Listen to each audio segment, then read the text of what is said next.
What's up everyone, welcome back to the channel. I'm back again for the first time in quite a while because with coronavirus it's hard to sort of put up any content. I thought until I sort of do my next pinup video, which hopefully is soon, fingers crossed, I thought I'll do something a bit different and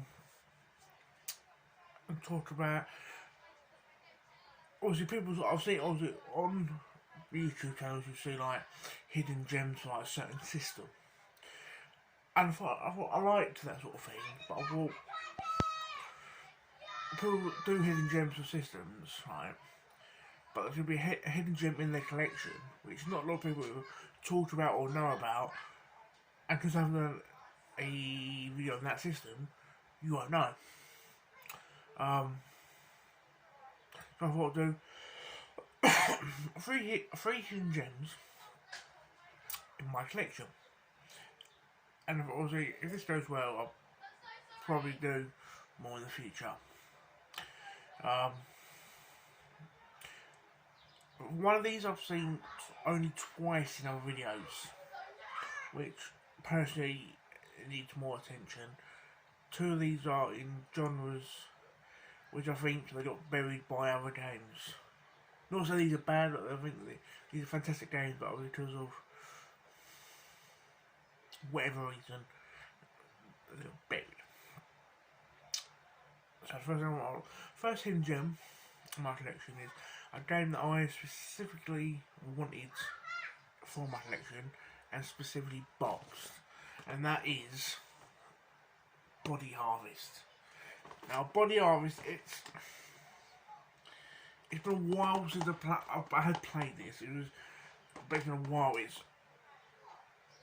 It's people that made like you have felt the effects of the company that made Body Harvest, because the company that made Body Harvest, a lot of them went on to make, I think it was GTA 3. So you have felt the effects of Body Harvest. It's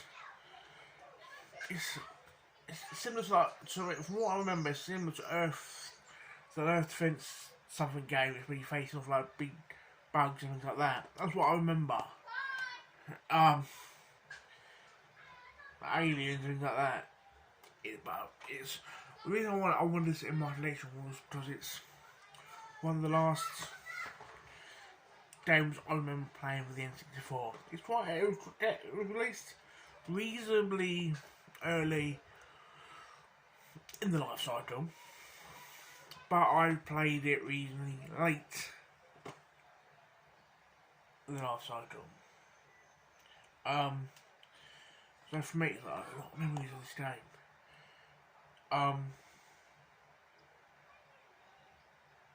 But it's one of the games. Visually, generally being N64 games don't really hold up well visually, but this specifically in the N64 lineup doesn't hold up well. But it's fun.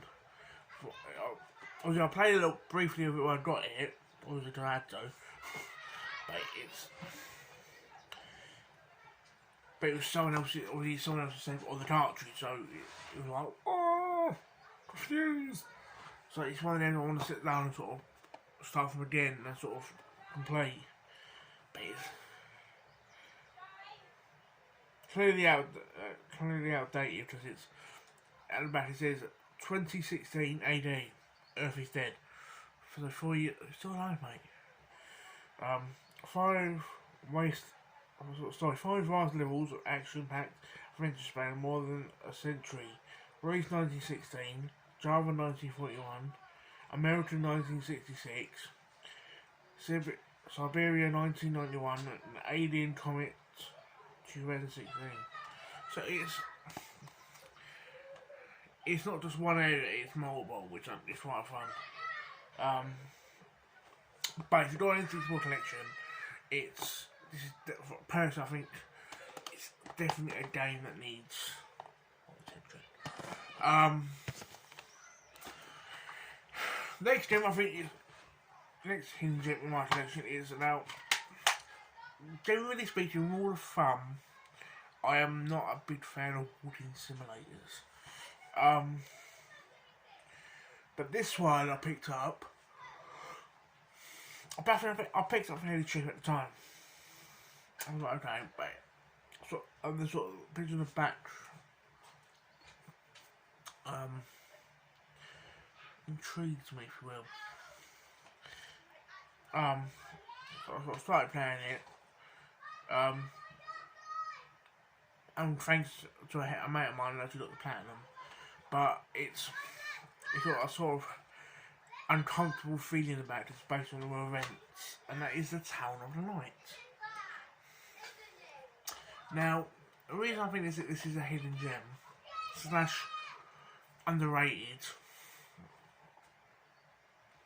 is because other walking simulators at the time,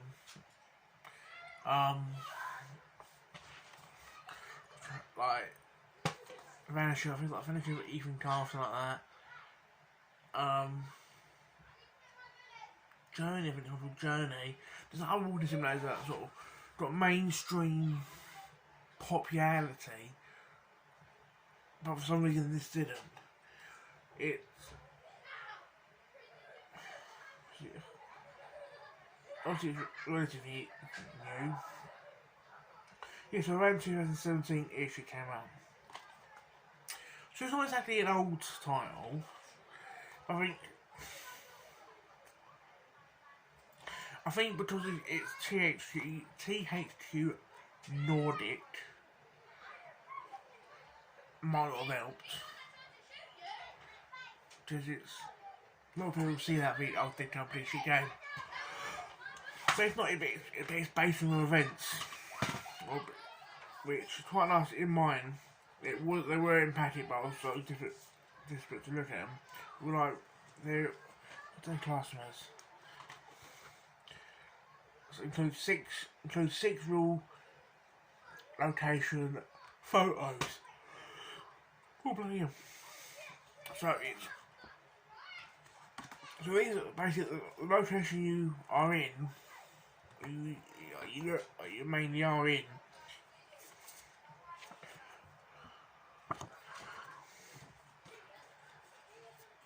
I think this one's probably the most creepy, like broken wheelchairs that was in there.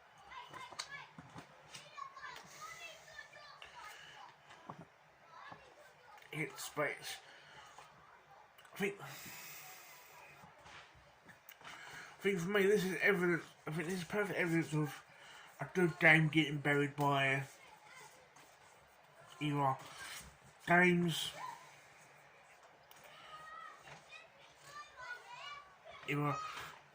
other games in its genre. Oh, bless you.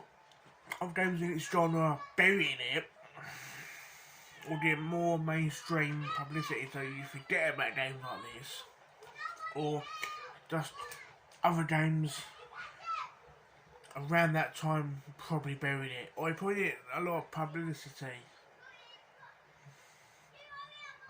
Playing through the eyes of Renee, a 16-year-old girl who suffers from the symptoms of mental illness.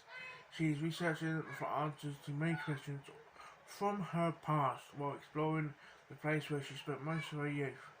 Guide Renee through a dark and emotional journey where the lines between entertainment, storytelling and reality blur. If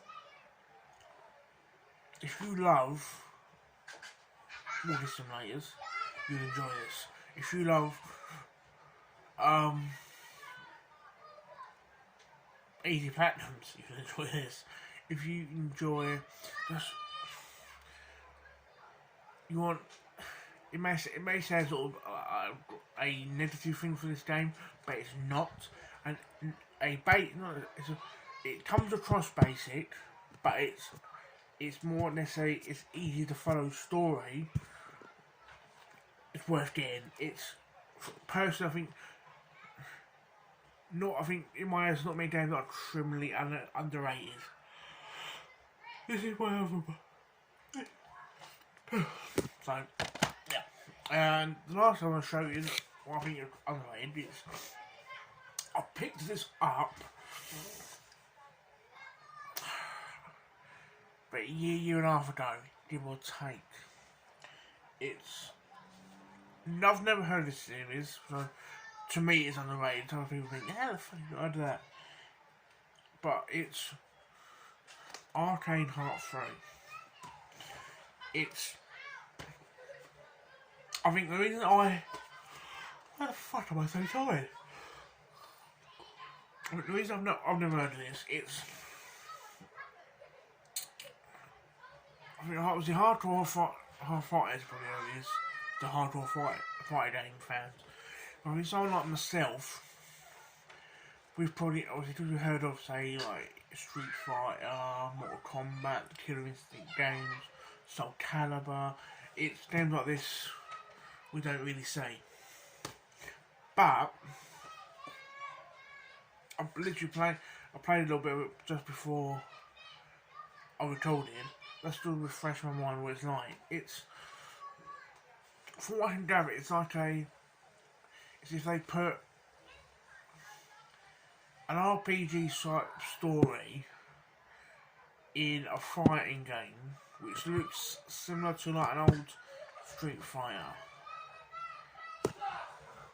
That's what I can gather from this.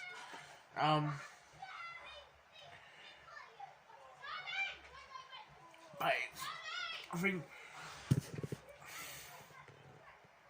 why fight so to it?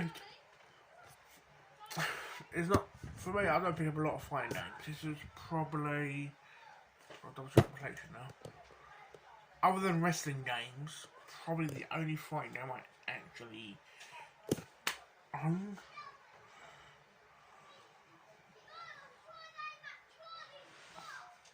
I think so. Initially I picked up because it was cheap and it's a special edition.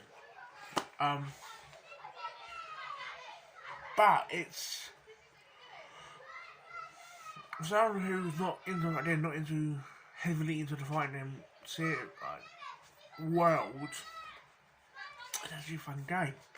I want to put a lot more time into it.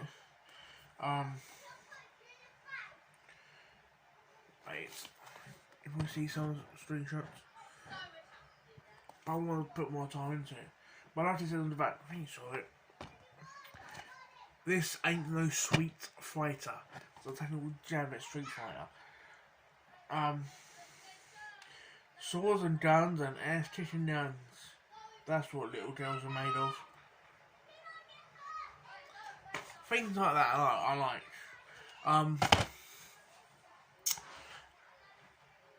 I think so for me it's I like saw fuck my earth. As you saw, it's one of the 3 games I showed you. 2 I personally are for someone like myself who don't sort of look who's not as heavy in other genres. 2 of the games for me are hidden, not really seen. One I think needs more love and respect. So I think all these games in there, really 2 of the games, in my opinion, in their respective genres, are hidden gems, and ones are hidden gems as well. So in my opinion, these are 3 hidden games in my collection. I would love to sort of get to know what your hidden gems are in your collection. What games do you think this game needs more attention? This series needs more attention. So please comment below what you think are hidden gems in your collection. Hope you enjoyed the video, and like, subscribe, all that jazz. Thank you very much.